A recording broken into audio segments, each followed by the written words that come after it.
Hi, I'm Charlie Cole and we're at Broughgammon Farm. We're a small family farm, 50 acres just outside Ballycastle.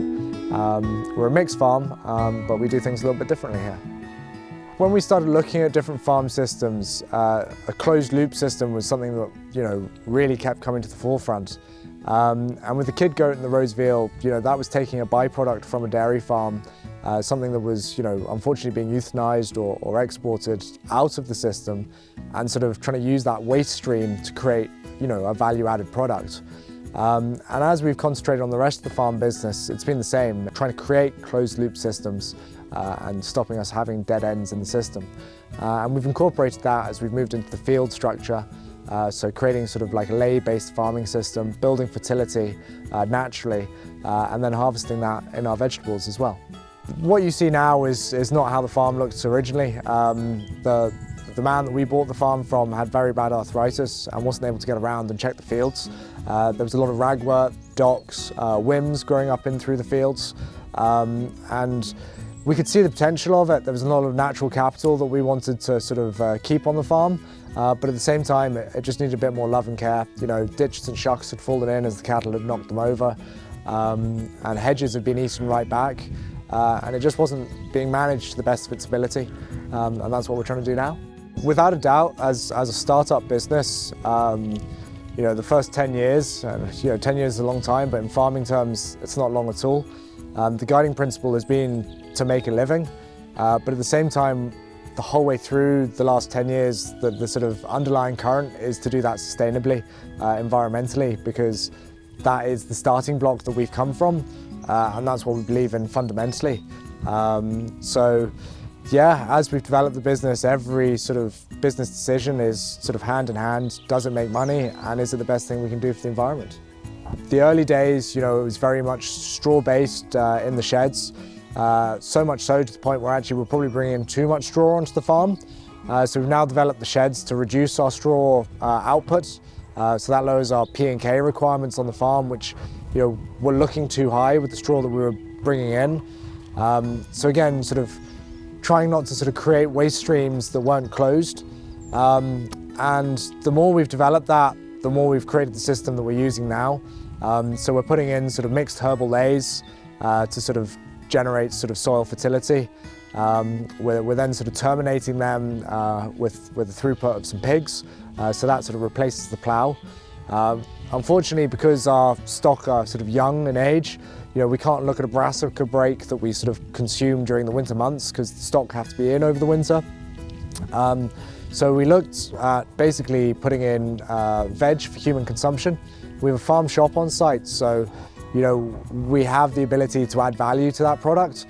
So we have a year's break where we grow vegetables, sort of a horticultural based system. And then the following year, we put that field then into sort of a combi crop and look at baling that. So that gives us a high protein feedstock then for the calves over the winter. So obviously, in farming, everything's about observations, and particularly for the kid goats and the roast veal, there's no one we can go copy. So everything we've developed on the farm has been a case of observing sort of our management technique and adjusting.